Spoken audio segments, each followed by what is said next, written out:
Hello दोस्तों, welcome back to third lecture of strategic management. अभी तक हमारे स्ट्रेटेजिक मैनेजमेंट के 2 लेक्चर हुए हैं, जिसमें मैंने साथ साथ क्विज भी किया और आगे भी ऐसे कंटिन्यू रखूँगा। स्टूडेंट बहुत सारे, कुछ ना कुछ स्टूडेंट्स पार्टिसिपेट करते ही हैं टेलीग्राम ग्रुप्स में, ठीक है, और मुझे बहुत अच्छा लगता है। और दैट्स इट।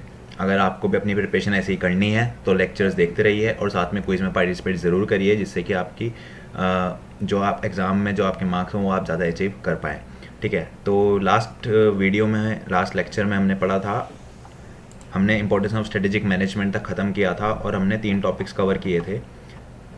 ये टाइप्स ऑफ स्ट्रेटेजी हमने कवर किया था, स्ट्रेटेजिक फिट और स्ट्रेटेजिक स्ट्रेच कवर किया था, स्ट्रेटेजिक मैनेजमेंट फ्रेमवर्क और इंपॉर्टेंस ऑफ स्ट्रेटेजिक मैनेजमेंट। आज के इस लेक्चर में हम ये स्टडी नोट 8 को कंप्लीट करेंगे। And the another thing is that बहुत सारे स्टूडेंट्स जो हैं कमेंट्स कर रहे हैं that it will be helpful for revision purpose.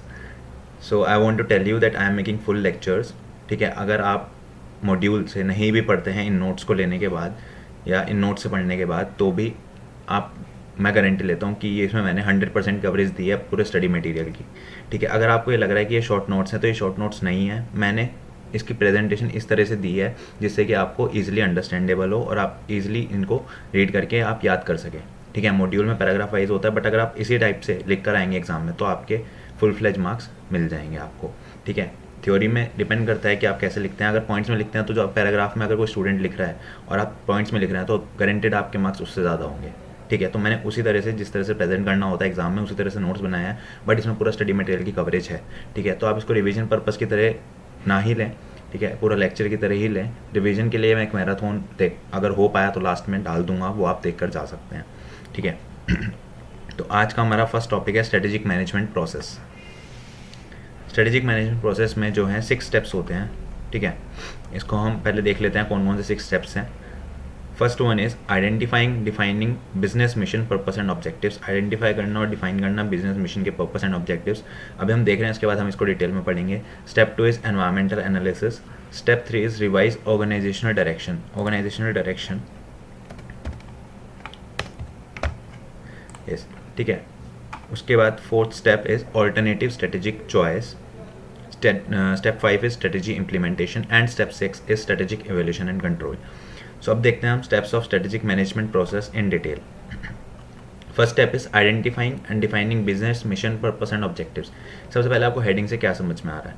Identifying, defining business mission, purpose and objectives. आपको आइडेंटिफाई करना और डिफाइन करना है कि बिजनेस का मिशन क्या है, पर्पस क्या है और ऑब्जेक्टिव क्या है।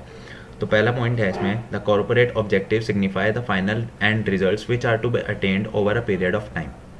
जो कॉर्पोरेट होता है ना, जो कंपनीज होती हैं, ठीक है, वो उनके जो ऑब्जेक्टिव्स होते हैं, कॉर्पोरेट के जो ऑब्जेक्टिव्स होते हैं वो सिग्निफाई करते हैं, क्या सिग्निफाई करते हैं? द फाइनल एंड रिजल्ट्स, कि उनको क्या एंड रिजल्ट्स चाहिए एक पीरियड ऑफ टाइम में। सपोज मैं अपने जो मैं जॉब कर रहा हूँ, ठीक है, मेरा एग्जांपल मैं ले लेता हूँ। तो मेरी जो कंपनी है उनका ऑब्जेक्टिव है कि उनको 1 मंथ में इतना data, suppose balance sheet reconciliation review चल रहा है, ठीक है, तो उनको चाहिए कि भाई आपको 5 कंट्रीज़ का रिकन्सिलेशन रिव्यू करके देना है 1 मंथ के अंदर अंदर, ठीक है। तो वो हम आइडेंटिफाई कर चुके हैं कि हमें कितना काम करना है, ठीक है। तो वो कॉर्पोरेट का ऑब्जेक्टिव हो गया। तो the corporate objective signify the final and results which are to be attend over a period of time, right. Now a strategy is a means to achieve the objective. उसको कैसे हम, objective को कैसे मैं वो 5 कंट्रीज़ का data उनको review करके दूंगा, उसके लिए मैं स्ट्रेटेजी प्लान करूँगा कि सपोज करो इसमें इतने अकाउंट्स हैं जो मेरे को रिव्यू करने हैं, ठीक है, 50 अकाउंट्स हैं, मैं 10 अकाउंट्स पर डे कर रहा हूँ और ऐसे करके मेरी 5 कंट्रीज़ खत्म हो जाएंगी विद इन अ मंथ। कुछ भी ऐसी स्ट्रेटेजी बना ली मैंने, वो डिपेंड करता है, ठीक है, मैं जो एग्जांपल ले रहा हूँ, तो मैंने स्ट्रेटेजी बना ली उस ऑब्जेक्टिव को अचीव करने के लिए। Generally the words purpose and mission are used interchangeably. Generally क्या होता है, वर्ड्स जो पर्पस और मिशन होते हैं वो एक दूसरे की जगह पर हम यूज़ कर लेते हैं, but how ever this terms have different meanings in management. अगर आप मैनेजमेंट परस्पेक्टिव से देखते हैं तो इनके जो हैं डिफरेंट मीनिंग्स होते हैं। क्या डिफरेंट मीनिंग्स होते हैं? सेकंड पॉइंट देखो, corporate purpose gives a clear picture of what the company is about and what it wants to achieve in future. थोड़ा बहुत स्मॉल मिस्टेक्स हो गए हैं टाइपिंग में, ठीक है, बट इट इज़ अंडरस्टैंडेबल। तो कॉर्पोरेट पर्पस क्या होता है? वो एक आपको क्लियर पिक्चर देता है कंपनी किस चीज़ की है, ठीक है, और वो क्या अचीव करना चाहती है फ्यूचर में, ठीक है। जैसे मेरी कंपनी रियल एस्टेट की है और वो क्या क्या अचीव करना चाहती है वो सब मिल जाता है आपको कॉर्पोरेट पर्पस से, ठीक है। It is a statement of the principle line of business which it wants to pursue, ठीक है। तो मेरी कंपनी मोस्टली रियल एस्टेट में ही डील करती है, ठीक है। तो एक स्टेटमेंट हो गई, it is a statement of the principle line of business which it wants to pursue. Corporate mission explains the scope of business in terms of products and markets. जो कॉर्पोरेट मिशन है, अभी तक हम corporate purpose की बात कर रहे थे। कॉर्पोरेट पर्पस में क्या होता है, एक क्लियर पिक्चर मिल जाता है कि कंपनी किस चीज़ का और उसको क्या अचीव करना है, ठीक है। कॉर्पोरेट मिशन क्या होता है, it explains the scope of business in terms of products and markets. Corporate mission में हमें प्रोडक्ट जो हमारे पास हैं और जो मार्केट में हमारा स्कोप है, ठीक है, उसके टर्म्स में बात करता है corporate mission. Objectives on the other hand define the direction to achieve the mission. और अगर हम ऑब्जेक्टिव की बात करें तो ऑब्जेक्टिव भी एक अलग चीज़ है जो दूसरी साइड पे हमें डिफाइन मतलब बताता है कि डायरेक्शन देता है कि आप उस मिशन को, जो आपने मिशन एक्सप्लेन बनाया हुआ है, उसको आप कैसे अचीव कर सकते हैं। जैसे आपका मिशन है कि आपको कोई भी प्रोडक्ट किसी मार्केट में लाना है। मैं रिलायंस जियो की बात करता हूँ, ठीक है। रिलायंस जियो जो कंपनी है, रिलायंस कंपनी जो है, उन्होंने अपना क्या किया था, प्रोडक्ट्स देख लिए और मार्केट देख ली। जैसे देख लिया कि एयरटेल और वगैरह कितना कितना ज़्यादा चार्ज करते थे। अगर अब पहले की बात करेंगे तो बहुत ज़्यादा डेटा के चार्जेस होते थे, बट अब आप देखो उन्होंने जियो लाया, उन्होंने मार्केट देख ली, मार्केट कैप्चर करी, पहले फ्री में दिया, अब एडिक्ट हो गए हम उसके। तो ये सब स्ट्रेटेजीज़ होती हैं कंपनी की, ठीक है। तो उस पर काम बहुत पहले से चल रहा था। वो जियो वाली जो बात थी वो, उस पर काम बहुत पहले से चल रहा था, वो फिर लॉन्च किया गया, ठीक है। ये नहीं कि एकदम से हो गया, तो उसके लिए पूरी स्ट्रेटेजी बनाई गई थी, ठीक है। जगह जगह पे टावर लगाए गए थे। तो ये सब कॉर्पोरेट में देखा जाता है। तो ये था डिफरेंस कॉर्पोरेट पर्पस और कॉर्पोरेट मिशन में, ठीक है। For example, the mission of fertiliser company may be mentioned as to fight world hunger and the objectives may be mentioned as to increase the agriculture productivity through development, efficient production of improve fertilisers, generate profit to finance research and development and to ensure satisfactory returns on investment. इसमें बोल रहा है, example क्या लिया है इसने, fertiliser कोई company है, ठीक है, उसका जो वो है मिशन है, फर्टिलाइजर कंपनी का जो मिशन है वो ये है कि जो वर्ल्ड का हंगर है, जो मतलब पूरे वर्ल्ड में जो लोग भूख से मर जाते हैं, ठीक है, उनको वो करना, उससे लड़ना, ठीक है, उनको भूखा मरने से बचाना। और जो ऑब्जेक्टिव है, it may be mention as to increase the agriculture productivity through development. Objectives हम कैसे मेंशन कर सकते हैं कि एग्रीकल्चर प्रोडक्टिविटी आप बढ़ाओ, कि ज़्यादा ज़्यादा प्रोड्यूस करो डेवलपमेंट से, एफिशिएंट प्रोडक्शन करो फर्टिलाइजर्स का, ठीक है, ज़्यादा प्रॉफिट जनरेट करो, जिससे कि रिसर्च एंड डेवलपमेंट में हेल्प हो, कि ज़्यादा पता चलता है कि कौन कौन से लोग जो हैं भूख से मरते हैं, तो जिससे हम उनको हेल्प कर पाएँ।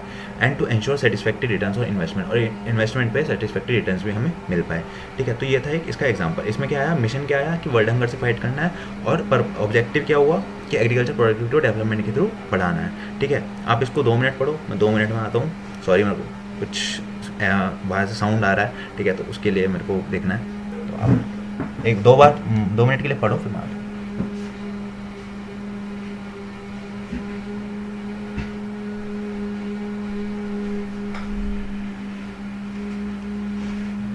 यस, तो अभी हमने पहला स्टेप देखा, identifying defining business mission, purpose and objectives, ठीक है।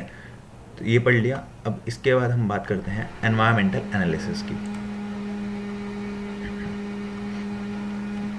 Step 2 is environmental analysis. It refers to a process of collecting, scrutinizing, and providing information for strategic purposes and helps in analyzing the internal and external factors influencing an organization. Scrutinizing का मतलब होता है checking, ठीक है। Environmental analysis क्या है, हम एक प्रोसेस है कलेक्ट करना, चेक करना, स्क्रूटनाइजिंग को चेक बोलते हैं। चेक मतलब इसका मतलब होता है and providing information for strategic purposes, और इन्फॉर्मेशन देना स्ट्रेटेजिक पर्पसेस के लिए, and helps in analysing the internal and external factors influencing an organisation. देखो, एनवायरमेंटल एनालिसिस की सीधी सीधी बात है, जो भी बाहर का एरिया जो भी अफेक्ट कर रहा है, जो भी इंटरनल और एक्सटर्नल फैक्टर्स हैं जो इन्फ्लुएंस कर सकते हैं ऑर्गेनाइजेशन को, उसको हम बोलते हैं एनवायरमेंटल एनालिसिस। उसका जो हम डेटा कलेक्ट करते हैं, after executing the process management should evaluate it on a continuous basis and strive to improve it. उस प्रोसेस को करने के बाद, एनवायरमेंटल एनालिसिस करने के बाद, मैनेजमेंट को क्या करना चाहिए, उसको इवेल्युएट करना चाहिए जो सिचुएशन है on a continuous basis and strive to improve it. देखो कैसे, environmental factors are analyse to identify changes in the environment. Environment में चेंजेस क्या क्या है, अब इसका एग्जांपल दूंगा, बिल्कुल रियल सिनेरियो पे बेस्ड है। Identify present and future threats and opportunities, ठीक है, and assess critically its own strengths and weakness. तो एनवायरमेंटल एनालिसिस की अगर मैं बात करूँ तो कोविड-19 की सिचुएशन इस टाइम बहुत ही वर्स्ट है, ठीक है। कोविड-19 पर अगर मैं बात करूँ तो जैसे सपोज मेरी कंपनी का एग्जांपल लेते हैं। मेरी कंपनी क्या करेगी, मेरी कंपनी एनालाइज कर रही है जो भी इंटरनल और एक्सटर्नल फैक्टर्स हैं, ठीक है, कि आगे सिचुएशन कैसी हो सकती है, क्या क्या चीज़ें इंप्रूव करनी होती हैं, करनी पड़ सकती हैं उनको, उस पर वो एक स्ट्रेटेजी बनाएगी। वो स्ट्रेटेजी क्या बनाएगी, वो एनवायरमेंटल एनालिसिस करेगी, ठीक है। उसके बाद ही वो देखेगी, देखो कैसे देखेगी, identify changes in the environment, कि केसेस बढ़ रहे हैं या घट रहे हैं आगे सिचुएशन कैसी हो सकती है, ठीक है। हम जैसे अभी वर्क फ्रॉम होम चल रहा है, तो वर्क फ्रॉम होम से हम कैसे एम्प्लॉयज़ को बुलाएंगे, पहले वो बोल रहे हैं कि वो 30% एम्प्लॉयज़ को बुलाएंगे, फिर वो 40%, फिर 50%, ऐसे ऐसे धीरे धीरे करके वो एम्प्लॉयज़ को बुलाएंगे। वो पहले प्रेफरेंस किसको देंगे, जो कंपनी के पास रहते हैं लोग, ठीक है, पहले उनको बुलाएंगे। तो ये एक एनवायरमेंटल एनालिसिस हो गया। तो ऐसे होती है आपकी स्ट्रेटेजी, ऐसे कंपनी स्ट्रेटेजी बनाती है, ठीक है। और उसको वो एवेल्युएट करती रहेंगी कंटिन्यूस बेसिस पे। हो सकता है वो ना भी बुलाएं, अभी उन्होंने बोला कि वो बुलाएंगे, बट आगे हो सकता है सिचुएशन ऐसी वर्स्ट हो जाए कि वो नहीं बुलाएं, तो वो डिपेंड करता है, ठीक है, एनवायरनमेंट पे। तो इसको हम बोलते हैं एनवायरमेंटल एनालिसिस। आगे ना बुलाएं, उसका ये था identify present and future threats and opportunities, ठीक है। और critical hits on site and weakness की बात करूँ तो अभी जैसे वर्क फ्रॉम होम से जिन लोगों का अच्छे से काम चल पा रहा है, तो उनको बोलेंगे कि आप घर से ही कर लो, क्योंकि अभी सिचुएशन ऐसी नहीं है कि उनको ऑफिस में बुलाया जाए। Step 3, revise organisational direction. A thorough analysis of organization environment pinpoints its strengths, weakness, opportunities and threats। एक थोरो एनालिसिस जब ऑर्गेनाइजेशन के एनवायरनमेंट का किया जाता है, वो उसमें उसकी क्या क्या बताता है, स्ट्रेंथ्स बताता है, वीकनेस, वो शॉर्ट एनालिसिस होता है एक तरीके से पूरा, ठीक है। उसके बाद this can often help management to reform और revise its organisational direction. Short analysis होगा, उसके बाद जहाँ जहाँ जरूरत होगी ऑर्गेनाइजेशन की डायरेक्शन को चेंज करने के लिए उसको रिवाइज कर देंगे। सो सिंपल, समझा कि नहीं। Step 4, strategic alternatives and choice। Many alternative strategies are formulated based on possible option and in the light of organizational analysis and environmental appraisal। बहुत सारी स्ट्रेटेजीज ऑल्टरनेटिव बनाई जाती हैं, फॉर्मुलेट की जाती हैं, जो जो पॉसिबल ऑप्शन हो उस पर, and in the light of organisational analysis and environmental appraisal. Environment को देखते हुए, ऑर्गेनाइजेशन की एनालिसिस करते हुए। Alternative strategies will be ranked based on the SWOT analysis. The best strategy out of the alternatives will be chosen. इसका मतलब वही है कि जैसे अब वो बुलाएंगे, वर्क फ्रॉम होम चल रहा है कंपनीज़ का, उसके बाद वो बुलाएंगे। पहले उन्होंने एक प्लान बनाया कि ऐसे ऐसे बुला सकते हैं, एक दूसरा भी बनाया होगा, एक तीसरा भी बनाया होगा, उसमें से जो उनको बेस्ट लगेगा सिचुएशन के अकॉर्डिंग वो उसको इम्प्लीमेंट कर देंगे, ठीक है। तो यही होता है strategic alternatives and choice. Step 5 is strategy implementation. The fifth step of strategic management process is the implementation of strategy. The logically developed strategy is to be put into action. तो fifth step है strategic management का process का, वो है strategy को implement करना। The logically developed strategy is to be put in action. जो logically develop हो रखी है स्ट्रेटेजी, उसको ही एक्शन में लाया जाएगा। जो भी बेस्ट सेलेक्ट कर लिया उसके बाद उसको इम्प्लीमेंट किया। The organisation can not reap the benefits of strategic management unless the strategy is effectively implemented. अगर किसी ऑर्गेनाइजेशन ने स्ट्रेटेजी बना तो ली बट उसको इम्प्लीमेंट ही नहीं किया, तो उसका बेनिफिट कैसे होगा। ये सीधी सीधी बात है। अगर आप पेपर के लिए आपने स्ट्रेटेजी बना ली कि आपको ये एग्जाम्स के लिए पढ़ना है, ये सब्जेक्ट्स आपको पढ़ने हैं, और आप पढ़ ही नहीं रहे, तो स्ट्रेटेजी का कोई फ़ायदा नहीं है, ठीक है। Strategy implementation includes designing the organisation structures, distributing resources, developing decision making process and effectively managing human resources. क्या क्या आता है इसमें, ऑर्गेनाइजेशन स्ट्रक्चर को डिज़ाइन करना, रिसोर्सेज डिस्ट्रीब्यूट करना, ठीक है, डिसीजन मेकिंग प्रोसेस जो उसको डेवलप करना, इंप्रूव करना, and effectively managing human resources. कि जैसे अब मेरी जो मैनेजर है, ठीक है, वो मेरे से कनेक्ट होते रहेंगे टाइम टू टाइम, ठीक है, तो उसको इफेक्टिवली मैनेज कर रहे हैं ह्यूमन रिसोर्सेज, ठीक है, हम रिसोर्सेज हैं कंपनी के लिए, ठीक है, तो इफेक्टिवली मैनेज करना स्ट्रेटेजी इंप्लीमेंटेशन में ये सब आता है। Now step 6 is strategic evaluation and control। The final step of strategic management process is strategic evaluation and control। Final step ये होता है, it focuses on monitoring and evaluating the strategic management process in order to improve it and ensure that it functions properly। अब कोई strategy बनाई, implement भी कर दी, अब time to time देखना पड़ेगा कि वो काम कर रही है या नहीं कर रही है स्ट्रेटेजी, ठीक है। सपोज मेरे को किसी चीज़ में दिक्कत आ रही थी, मेरा शेयर ड्राइव होता है, एक शेयर ड्राइव होता है जहाँ पर सारी फाइल्स सेव होती हैं, ठीक है, वो एक VPN कनेक्ट करोगे आप, तभी वो आप उसको यूज़ कर सकते हो, ठीक है। तो अगर मेरे को दिक्कत आ रही है कि मेरा VPN नहीं चल रहा है सही से, ठीक है, हमने स्ट्रेटेजी बनाई थी कि भाई इतनी फाइल्स हमें यहाँ से लेनी है, अब मैं वो कॉपी नहीं कर पा रहा हूँ, वो फाइल से खोल ही नहीं पा रहा हूँ, ठीक है, तो वहाँ पे दिक्कत आएगी ना। तो उसको इवेल्युएट करना कि क्या क्या सिचुएशन, क्या क्या प्रॉब्लम्स आ रही हैं, या कोई आप नया काम कर रहे हो उसमें क्या क्या इशू आ रहे हैं, ठीक है, तो वो इवेल्युएट करना और उसको मॉनिटर करना सिचुएशन को। The managers must understand the process of strategic control and the role of strategic audit to perform the task of control successfully, ठीक है। मैनेजर्स को समझना होता है कि स्ट्रेटेजिक कंट्रोल का प्रोसेस क्या है, उनको कैसे कैसे स्ट्रेटेजी को इवेल्युएट करना है, क्या क्या चीज़ें उन्हें देखनी है, and the role of strategic audit to perform the task of control. और स्ट्रेटेजिक ऑडिट भी करते रहेंगे कि भाई वो फॉलो हो रहा है या नहीं हो रहा है सही से चीज़ें जो स्ट्रेटेजी हमने बनाई थी, इंप्लीमेंट करी थी, ठीक है। Step 1 to step 4 is called है स्ट्रेटेजी फॉर्मुलेशन। जो हमने यहाँ तक पढ़े चॉइस तक, इम्प्लीमेंट से पहले पहले, वो हमारी सारी स्टेप्स होते हैं स्ट्रेटजी फॉर्मुलेशन के, वो आपको समझ में आ गया होगा आप कैसे। ठीक है, तो 6 स्टेप्स होते हैं, 6 स्टेप्स होते हैं। पहला आइडेंटिफाई करना, identify defining business mission purpose and objective. Second is environment की एनालिसिस करना। Third one is revise organisational direction. Fourth is alternative strategic choice. फिर strategy implementation and strategic evaluation control. Short में दोबारा से बता देता हूँ, business mission and purpose and objectives में क्या होता है, डिफाइन करना कि भाई क्या क्या चीज़ें रहेंगी आपकी। ठीक है, कॉर्पोरेट पर्पस और मिशन डिफरेंट होते हैं दोनों चीज़ें, उसका डिफरेंस यहाँ पे बताया गया है। जिससे फर्टिलाइजर कंपनी का एग्जाम्पल लिया था और मैंने रिलायंस कंपनी का भी एग्जाम्पल लिया था। सॉरी, रिलायंस का इसमें नहीं लिया था, बट ये जो डिफरेंस है एग्जाम्पल ये आप देख सकते हैं। ठीक है, अभी मैं भी भूलेगा मैंने क्या एग्जाम्पल लिया था, वो आप देख लेना दोबारा, स्टार्टिंग में मैंने जो बताया आपको। एनवायरमेंटल एनालिसिस मैंने आपको बता दिया कि भाई कैसे कैसे एनवायरमेंट में चेंजेस होंगे, कैसे कैसे ये कोविड-19 सिचुएशन है कैसे डील करेंगे वो सब। ऑर्गेनाइजेशनल डायरेक्शन कैसे कैसे उसको रिवाइज करना स्वॉट एनालिसिस से। Alternative and choice, best alternative select करना होता है, इंप्लीमेंट करना होता है, नहीं तो स्ट्रेटेजी वेस्ट हो जाती है। इवेल्यूशन एंड कंट्रोल में इवेल्युएट करना है टाइम टू टाइम कि स्ट्रेटेजी से चल रही है नहीं चल रही है, और स्ट्रेटेजी स्टेप 1 to स्टेप 4 को हम स्ट्रेटेजी फॉर्मुलेशन बोलते हैं। ठीक है, तो ये था steps in strategic management process. यहाँ पे आपका स्ट्रेटेजिक मैनेजमेंट खत्म होता है, स्ट्रेटेजिक मैनेजमेंट सब्जेक्ट नहीं, ये टॉपिक खत्म होता है। अभी विजन वाला टॉपिक आएगा, तो अब हम स्टार्ट करेंगे विद विजन। चलिए शुरू करते हैं। Vision is a statement of the future. Vision क्या है? विजन जो है एक स्टेटमेंट है फ्यूचर के लिए। ठीक है, it indicates where the organisation is headed and what it intends to be. वो हमें इंडिकेट करता है कि ऑर्गेनाइजेशन किस साइड जाएगी, मतलब आगे वो कैसे अपने प्रोसेस को फॉलो करेगी, and what it intends to be, और अभी वो कहाँ पे है। ठीक है, तो vision, mission and objectives in business. Strategy formulation that is developing vision, mission, objectives and goals is the most important step of strategic management model. This step is considered as a path of forming step and provides the direction to organisation for movement in future. जब हम strategy formulate करते हैं, जिसमें हम अपने vision को develop करते हैं, mission, objectives and goals in सबको डेवलप करते हैं, ये बहुत ही मोस्ट इंपॉर्टेंट स्टेप होता है स्ट्रेटेजिक मैनेजमेंट मॉडल का। इस स्टेप को हम एक पाथ फॉर्मिंग स्टेप बताते हैं कि हमें रास्ता मिल जाता है कि कंपनी को कैसे चलना है। ठीक है, and provides the direction to organisation for movement in future. वही जो मैंने भी बोला कैसे चलना है। ठीक है, vision, there is a quote that great visionary can foresee the future in advance and take steps accordingly to be at forefront. इसका मतलब क्या है?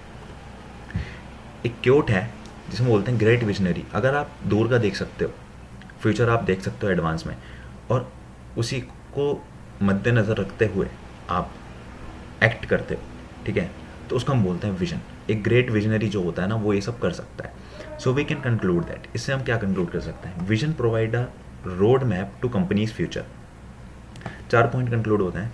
विजन एक रोड मैप देता है कंपनी के फ्यूचर को, कि आपको कैसे कैसे चलना है, आपका रोड मैप बन गया आपको कि ऐसे ऐसे आपको जाना है। ठीक है, और आप यहाँ पर पहुँच जाएंगे, आपका कंपनी का फ्यूचर आएगा। Vision indicates the kind of company management is trying to create for future. Vision indicates करता है, एक बार दोबारा पढ़ लेता हूँ। Vision indicates the kind of company management is trying to create for future. हाँ, विजन हमें बताता है कि किस तरह का फ्यूचर जो है कंपनी अपने लिए चाहती है। ठीक है, vision specifies about company intention and capabilities to adopt new technology. Vision specify करता है कंपनी की क्या इंटेंशन है, उसको क्या चाहिए, उसकी कैपेबिलिटी क्या है कि वो कितनी टेक्नोलॉजी ला सकता है। सपोज कोई टास्क है, उसके लिए उसको अलग अलग टेक्नोलॉजी की ज़रूरत है। ठीक है, उसको अचीव करने के लिए, तो उसकी कैपेबिलिटी कितनी है वो टेक्नोलॉजी लाने के लिए, नई टेक्नोलॉजी को अडॉप्ट करने के लिए। अब अगर मैं बात करूँ कुछ जैसे सपोज मेरी कंपनी है, टीम, मेरी जो टीम है, अब क्या हुआ, कुछ चेंजेस आए किसी चीज़ में, जैसे कोई भी सॉफ्टवेयर मान लो, कोई ओरेकल का सॉफ्टवेयर है, ठीक है, उसमें चेंजेस आए। ठीक है, अब जो पहले काम बहुत थोड़ा मुश्किल से हो पा रहा था, या थोड़ा ईजिली हो पा रहा था, मैं मुश्किल से बोलूँगा, और वो अब इजी हो गया थोड़ा उस सॉफ्टवेयर में। बट क्या होता है, एम्प्लॉयर जो है रेजिस्ट टू चेंज होते हैं, वो मतलब चेंज नहीं करना चाहते, जैसे चल रहा है वो वैसे हुए हैं, डले हुए हैं। तो वो देखेंगे कि कौन सा जो उनका एम्प्लॉई है, कौन सा जो है वो अडॉप्ट कर पाएगा। ठीक है, नई टेक्नोलॉजी, नई चीज़ हम लाएंगे तो कौन अडॉप्ट कर पाएगा उस चीज़ को, वो सब वो ध्यान रखेगी कंपनी। तो वो विजन हमें बताता है। ठीक है, vision also specifies management policies towards customer and societies. Management policies भी बताते हैं, विजन स्पेसिफाई करता है मैनेजमेंट पॉलिसीज़ कस्टमर्स की तरफ और सोसाइटी की तरफ, कि आके उसकी मैनेजमेंट पॉलिसीज़ रहेंगी। तो 4 चीज़ें हो गई। Vision provides a road map to the company's future, indicates the kind of company management is trying to create and for future, specify about company intention, capabilities to adopt new technologies, and also specify management policies towards customers and societies. अब बात है strategic vision क्या है। Strategic vision describes managements aspirations for the future. Management की क्या aspiration है, क्या इच्छा है फ्यूचर के लिए, स्ट्रेटेजिक विजन वो डिस्क्राइब करता है। Well conceived visions are distinctive and specific to a particular organisation. जो बहुत ही अच्छे विजन होते हैं ना, वो डिस्टिंक्टिव होते हैं, मतलब कि दूसरी कंपनी के विजन से अलग होते हैं, और स्पेसिफिक होते हैं पर्टिकुलर ऑर्गेनाइजेशन के लिए। दे avoid generic and feel good statements. मतलब कि जो कॉमन विजन टाइप के स्टेटमेंट्स होते हैं वो नहीं होते उसमें, ठीक है, वो अवॉइड करते हैं उस चीज़ को। A number of organisation have summed up their visions in a brief phrase, ठीक है। इनके कुछ एग्जांपल देख लेते हैं नीचे। फॉर एग्जांपल्स, नाइकी क्या है, to bring innovation and inspiration to every athlete in the world. Nike क्या करता है, नाइकी जो है इनोवेशन ला रहा है और इंस्पिरेशन ला रहा है हर एथलीट के लिए। वो आप देखेंगे बहुत सारे एथलीट्स हैं जो नाइकी का ब्रांड ही यूज़ करते हैं शूज़ में, ठीक है। तो हर एथलीट के लिए वो टू ब्रिंग, उनका विजन है कि ब्रिंग इनोवेशन एंड इंस्पिरेशन, ठीक है, हर एथलीट के लिए। डाबर की अगर हम बात करें तो dedicated to the health and wellbeing of every household, ठीक है। वॉल्ट डिज्नी की बात करें तो make people happy. Stokes Eye Clinic की बात करें, our vision is to take care of your vision. तो ये सब इनके विजन है, ठीक है। तो ये सब चीज़ें बहुत ही मैटर करती हैं। अगर आपकी कोई कंपनी है उसमें आपको पूरी स्ट्रेटजीज बनानी पड़ती है, तो स्ट्रेटजिक विजन आपका ये रहता है, ठीक है। आई होप कि स्ट्रेटजिक विजन आपको अच्छे समझ में आ गया होगा, और इन एग्जाम्पल से तो बहुत ही अच्छे से आ गया होगा, ठीक है। विजन यहाँ पर आपका कंप्लीट होता है। अब हम बात करेंगे मिशन की। Meaning and use of mission. Mission refers to the purpose of an organisation. यार ये मेरे को लग रहा है मैं ज़्यादा फास्ट हो रहा हूँ, ठीक है, तो थोड़ा स्लो करते हैं। इनफैक्ट मैं भी थक जाता हूँ बोलते बोलते, कंटिन्यूस होती है रिकॉर्डिंग। मिशन क्या है, mission refers to the purpose of an organisation. Mission जो है ऑर्गेनाइजेशन का पर्पस है। Mission states the business reason for the organisation existence.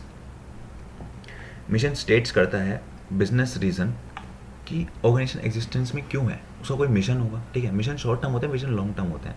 Mission short term होते हैं, विजन लॉन्ग टर्म होते हैं, ठीक है।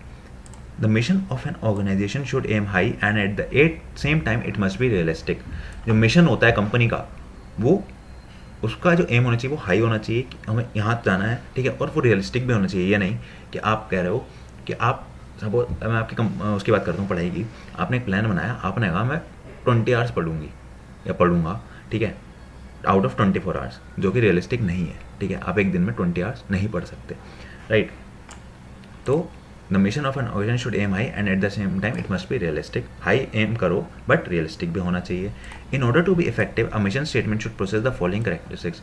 इफेक्टिव होने के लिए उसको कौन कौन सी करेक्टरिस्टिक्स फॉलो करनी पड़ेंगी।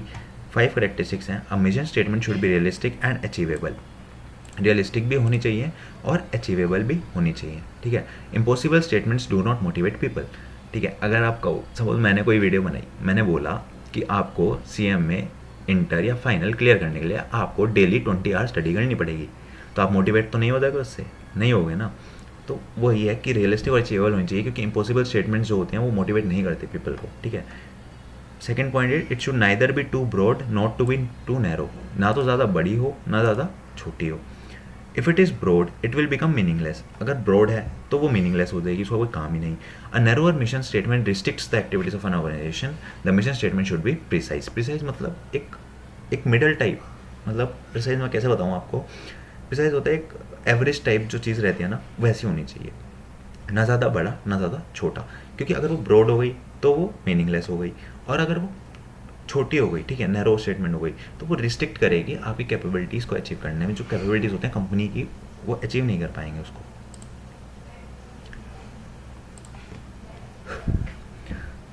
Now the third point is a mission statement should not B ambiguous, it must B clear for action. Highly philosophical statements do not give clarity. Mission statement जो है वो एम्बिगस नहीं होनी चाहिए, मतलब कि एम्बिगस का मतलब कि कन्फ्यूजेबल नहीं होनी चाहिए। It must B clear for action. आपको पता समझ में आना चाहिए कि हाँ क्या क्या मिशन में लिखा हुआ है स्टेटमेंट में, और कैसे आपको उसको कैसे उसको आपको फॉलो करना है। Highly philosophical statements do not give clarity. अगर आप बहुत ही पहुँची हुई हस्ती हैं, ठीक है, बहुत ही बड़े कलाकार हैं जो मिशन स्टेटमेंट लिखते हैं और आपने उसमें ऐसे ऐसे वर्ड्स डाल दिया, ऐसी चीज़ें लिख दी जो समझ में ही नहीं आ रही, ठीक है, तो वो क्लैरिटी नहीं देती, तो वो चीज़ नहीं होनी चाहिए। Fourth point is a mission statement should be distinct. If it is not distinct, it will not have any impact. Copied mission statement do not create any impression.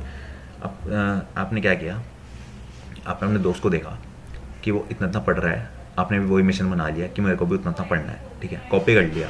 तो वो कोई इंप्रेशन क्रिएट नहीं करेगा। तो मिशन स्टेटमेंट जो है distinct होनी चाहिए, क्योंकि आपकी कैपेबिलिटी अपनी है, ठीक है, आपको अपनी कैपेबिलिटी के हिसाब से बनाना है। वैसे ही ऑर्गेनाइजेशन में उनकी कैपेबिलिटी अपनी होती है, उनको अपने हिसाब से मिशन स्टेटमेंट बनानी होती है। तो mission statement should be distinct. If it is not distinct it will not have any impact.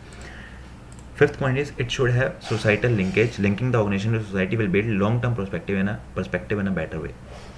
Company की एक सोसाइटल लिंकेज होनी चाहिए, उससे क्या होगा, एक long term relationship, long term perspective बन जाता है बेटर वे में सोसाइटी के साथ ऑर्गेनाइजेशन का। जैसे कि कुछ NGOs होते हैं, ठीक है, अब मैं कंपनी की बात करूँ तो वो सोसाइटी को ध्यान में रखते हुए कुछ मिशन स्टेटमेंट्स बना सकती है, और बहुत सारी तरीके होती है, ठीक है। तो ये 5 करैक्टर्स जो हैं मिशन में होनी चाहिए।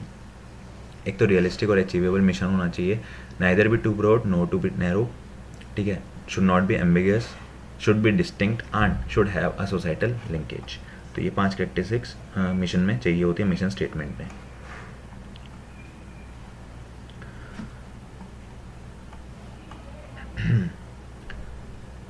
उसके बाद हमारे पास है what is a company mission, the need for an explicit mission, और ये यहाँ पे बस एक दो टॉपिक और रह गए हैं, फिर ये हमारी क्लास हो जाएगी खत्म। What is a company mission?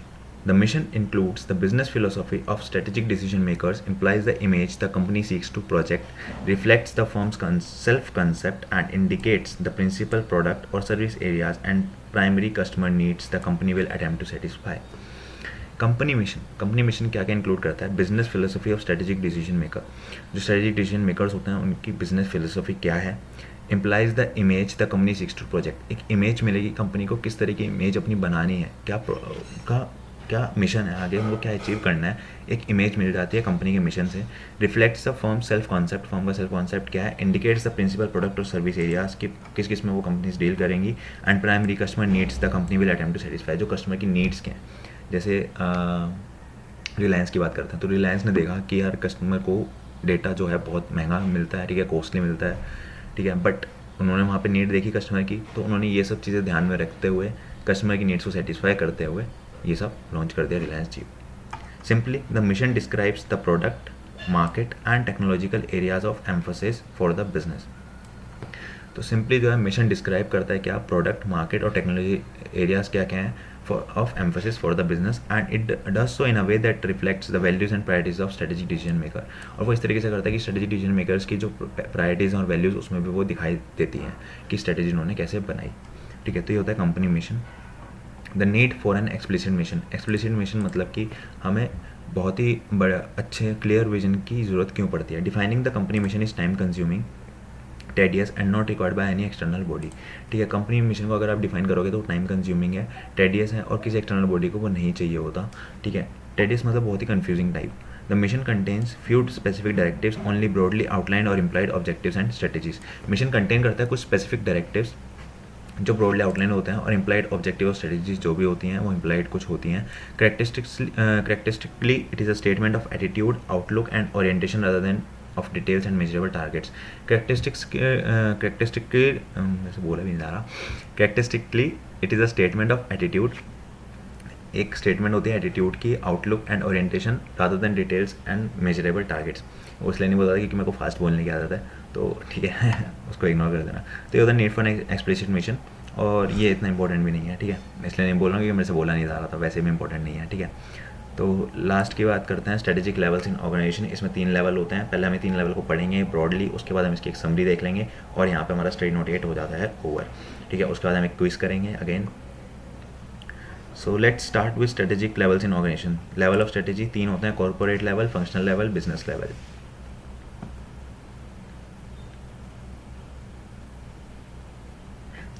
Coming to corporate level strategy defines the business areas in which your firm will operate। Corporate strategy define करती है बिजनेस एरियाज जहाँ पे आपका फर्म किस किस एरिया में आपका जो फर्म है, आपकी कंपनी है, वो ऑपरेट करेगी। It deals with aligning the resource deployments across a diverse set of business areas related और अनरिलेटेड।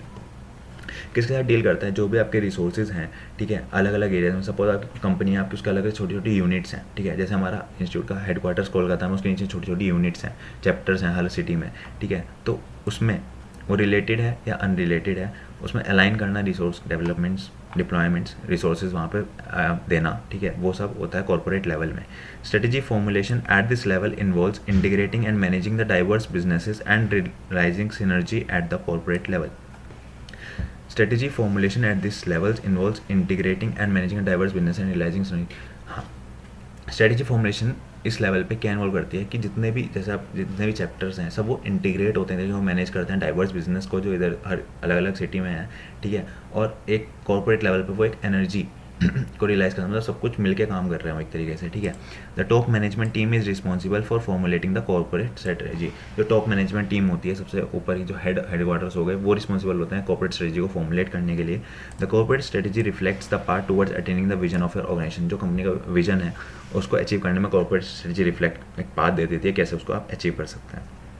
फॉर एग्जाम्पल देखो, अब एग्जाम्पल वही है, योर फर्म में have 4 distinct lines of business operations, namely automobile, steel, T and telecom. आपको कोई business है, चार तरह के बिजनेस है, automobile, steel, T and telecom. मैंने बोला रिलेटेड भी हो सकता है, अनरिलेटेड भी हो सकता है। The corporate level strategy will outline whether the organisation should compete in or withdraw from each of this lines of business, ठीक है। कॉर्पोरेट लेवल स्ट्रेटेजी आउटलाइन करेगी कि इनके साथ ऑर्गेनाइजेशन के साथ कम्पीट करना चाहिए या फिर विड्रॉ कर लेना चाहिए हर बिजनेस लाइन में से, and in which business unit investment should be increased in line with the vision of A firm. तो आप एनालाइज करोगे, आपके 4 बिजनेस हैं, ऑटोमोबाइल, स्टील, टी और टेलीकॉम। तो आप एनालाइज करोगे कौन से बिजनेस में आपको पैसा लगाना है, कौन से निकालना है, ठीक है। डाइवर्सिफिकेशन हो गई एक तरीके से, ठीक है। तो आपको वो सब एनालाइज करना पड़ेगा जिससे कि आप देख पाओ कि आप कैसे विजन जो है अचीव कर सकते हो अपनी फर्म का। तो होता है corporate level. Coming to business level strategies are formulated for specific strategic business units and relate to a distinct product market area. It involves defining the competitive position of a strategic business unit. Business level strategies जो हैं वो formulate होती हैं for specific strategic business unit and relate to a distinct product market area.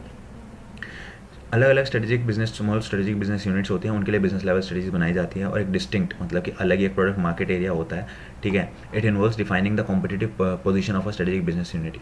इसमें क्या क्या आता है, कॉम्पिटिटिव पोजीशन क्या है स्ट्रेटेजिक बिजनेस यूनिट की। The business level strategy formulation The business level strategy formulation is based upon the generic strategies of overall cost, leadership, differentiation and focus.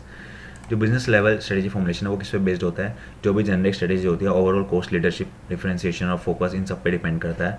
For example, your firm में choose overall cost leadership as a strategy to be pursued in its steel business, differentiation in its tea business and focus in its automobile business. अब मैंने example लिया था automobile, T और ये steel business का, तो business level इसमें कैसे हेल्प करता है।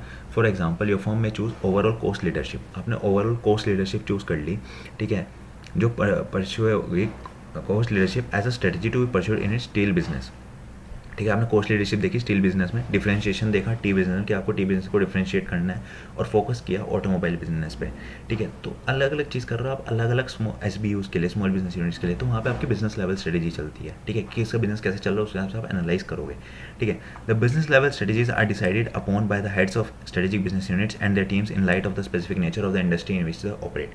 और ये कैसे एनालाइज होगा, कौन एनालाइज करेगा, डिपेंड करता है, कौन डिसाइड करता है, upon the by the heads of strategic business unit, जो SBU स्ट्रेटेजिक बिजनेस यूनिट्स के जो हेड्स हैं और उनकी जो टीम्स हैं, ठीक है। कैसा नेचर है इंडस्ट्री का जिसमें वो ऑपरेट कर रही हैं, आगे क्या बढ़ेगा, क्या घटेगा, क्या आगे प्रॉफिट कितना हो सकता है या लॉस हो सकता है, उसको एनालाइज करते हुए, ठीक है, बिजनेस लेवल स्ट्रेटेजी लाई जाती है। और कौन लाता है, स्ट्रेटेजिक बिजनेस यूनिट्स के हेड्स लाते हैं, ठीक है।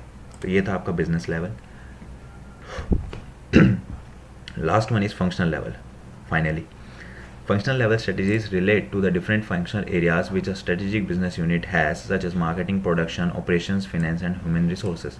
functional level strategies किससे relate करते हैं, different functional areas से, जो एक strategic business unit में होते हैं, अलग अलग functional areas के। सपोज करो कोई भी मतलब कंपनी हो, अलग अलग functions परफॉर्म करती है, जैसे कि marketing, production, operations, finance, human resources, ठीक है, अलग अलग फंक्शंस होते हैं सबके।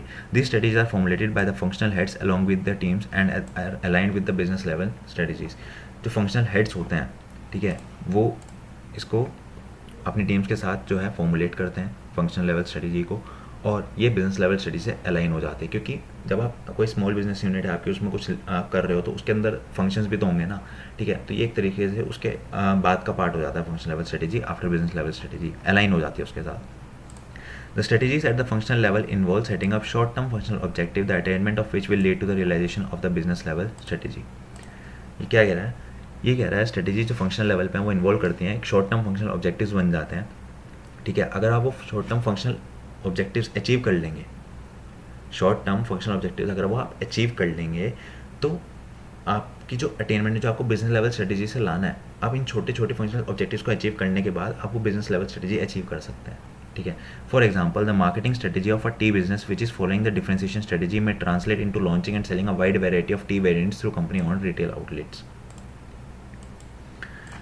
एग्जाम्पल क्या है, टी बिजनेस है, ठीक है, उसकी मार्केटिंग स्ट्रेटेजी क्या है, following the differentiation strategy, differentiation strategy को फॉलो कर रहा है, वो किस में ट्रांसलेट हो गई, launching and selling a wide variety of tea variants, अलग अलग तरीके के आप चाय बेच रहे हो through company own retail outlets, company के अलग अलग आउटलेट्स हैं उनके थ्रू आप बेच रहे हो, ठीक है, स्मॉल बिजनेस यूनिट्स हैं उसके थ्रू बेच रहे हो, तो आपने डिफरेंशिएशन में फॉलो किया, ठीक है, आपने फंक्शन लाया वहाँ पे, तभी आप वो बिजनेस लेवल स्ट्रेटेजी अचीव कर पाए।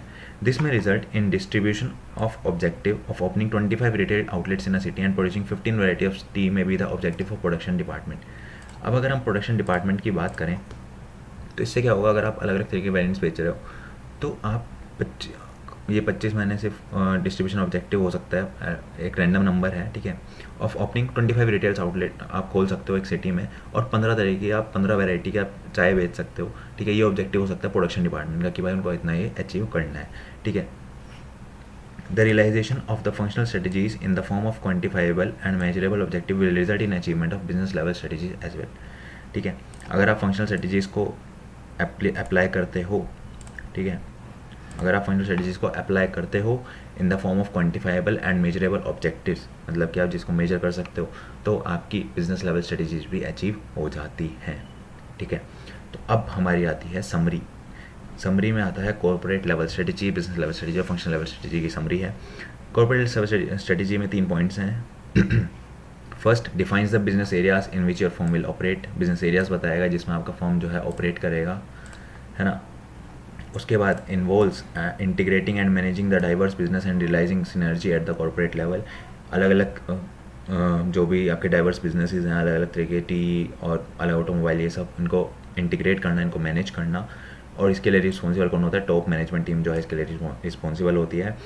If I come to business level strategy it involves defining the competitive position of a strategic business unit, अलग अलग यूनिट्स होती हैं, स्ट्रेटेजिक बिजनेस यूनिट की कॉम्पिटिटिव पोजीशन को बताता है business level strategy, decided upon by the heads of strategic business unit and teams. कौन decide करता है, strategic management, strategic business units के जो हेड्स हैं और जो उनकी टीम्स हैं वो डिसाइड करती हैं। Functional level strategy is formulated by the functional heads along with the teams, functional heads करते हैं, and involve setting up short term functional objective. ये जो शॉर्ट टर्म फंक्शनल ऑब्जेक्टिव्स हैं, अगर आप ये अचीव कर लेंगे तो इसके आपकी business level strategy automatically achieve हो जाती है। आई होप आपको समझ में आया हो, अगर ना आया हो तो इस वीडियो को ना 0.75x पर देख लेना, ठीक है। तो एक बार क्विक रिव्यू ले लेते हैं, ठीक है, पूरी लेक्चर का। Steps of strategic management process के कितने स्टेप्स होते हैं, 6 स्टेप्स होते हैं। क्या क्या स्टेप्स होते हैं देखना नहीं है। Identifying defining business mission purpose and objectives, second is environmental analysis, third is revise organisation direction, fourth one is मैं भी भूल गया यार, alternative strategic choice, fifth is strategic implementation and sixth is strategic evaluation and control, ठीक है, सब explain कर ही दिया था। कमिंग टू विजन क्या होता है, एक स्टेटमेंट होती है फ्यूचर के लिए, ठीक है, ग्रेट विजनरी फ्यूचर देख सकता है और उसके हिसाब से एक्शन ले सकता है। 4 चीज़ें ध्यान में रखनी होती है। विजन क्या होता है, रोड मैप होता है कंपनी के फ्यूचर के लिए, ठीक है, कैसा कंपनी मैनेजमेंट कैसा चाहती है, किस टाइप का चाहती है विजन वो बता देता है, ठीक है, कंपनी की इंटेंशन क्या है विजन वो भी बता देता है, ठीक है, और मैनेजमेंट पॉलिसीज भी स्पेसिफाई कर देता है विजन। स्ट्रेटेजिक विजन में एग्जांपल बता देता हूँ सीधा, जैसे नाइकी का हर एथलीट को इनोवेशन लाना हर एथलीट की लाइफ में और इंस्पिरेशन लाना। स्टॉक आइस क्लिनिक का विजन है, our vision is to take care of your vision, ठीक है, ऐसे ऐसे विजन होते हैं। और मिशन की अगर बात करें तो मिशन जो एक पर्पस होता है ऑर्गेनाइजेशन का, शॉर्ट टर्म होता है। मिशन स्टेटमेंट क्या होनी चाहिए, रियलिस्टिक और अचीवेबल होनी चाहिए, दूसरी कंपनीज की नहीं उठानी है, ठीक है, अपनी डिस्टिंक्ट होनी चाहिए, ना ज़्यादा ब्रॉड नहीं चाहिए ना नैरो होनी चाहिए, क्योंकि ब्रॉड हुई तो वो मीनिंगलेस हो जाती है और नैरो हुई तो वो रिस्ट्रिक्ट करते हैं कैपेबिलिटीज़ से, मतलब जितनी कैपेबिलिटीज उतना काम नहीं हो पाता, ठीक है। एम्बिगस नहीं होनी चाहिए, मतलब कि क्लियर होनी चाहिए एक्शन के लिए, ठीक है, डिस्टिंक्ट होनी चाहिए, मैंने बता ही दिया, और सोसाइटल लिंकेज होनी चाहिए मिशन की। What is a company mission मैंने एक्सप्लेन कर ही दिया था। Need for an explicit mission इतना इंपॉर्टेंट नहीं है। स्ट्रेटेजिक लेवल्स इन ऑर्गेनाइजेशन की बात करें तो बहुत इंपॉर्टेंट है, ठीक है। इसका क्वेश्चन बहुत ही बार पूछा जाता है एग्जाम में, तो इसको अच्छे से कर लेना। इसमें आपके 3 लेवल आते हैं, corporate level, business level, function level. Corporate level में वो बिजनेस एरियाज बताता है जिसमें आपकी फर्म ऑपरेट करेगी, ठीक है, कैसे कैसे रिसोर्सेज हेल्ड होंगे साथ, और इसमें ये एग्जाम्पल आप ज़रूर लिख के आओ, जितना आप एग्जाम्पल लिखोगे उतना अच्छा आपको मार्क्स मिलेंगे।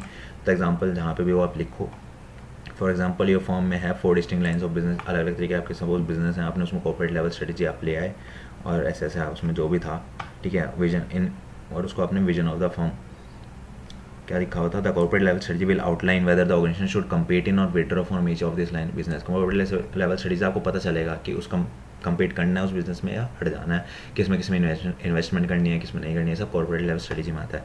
बिजनेस लेवल में आपकी सीधा स्ट्रेटेजिक बिजनेस यूनिट्स आ जाती है, ठीक है, उसके हिसाब से आपको लिखना है, समझना है, ठीक है।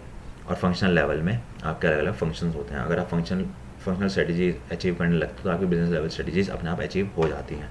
और ये थी आपकी लास्ट में समरी। नेक्स्ट वीडियो में हम नेक्स्ट लेक्चर में हम स्टार्ट करेंगे स्टडी नोट 9 से, ठीक है। अभी के लिए इतना ही, और अगर आपको मेरा काम पसंद आ रहा हो तो वीडियो को लाइक कर देना, अपने फ्रेंड्स से शेयर कर देना, और अगर अभी तक चैनल को सब्सक्राइब नहीं किया है तो सब्सक्राइब जरूर कर देना और बेल आइकन को भी हिट कर देना। For more information join my Telegram channel, link is in the description. That's it, see you all in the next video.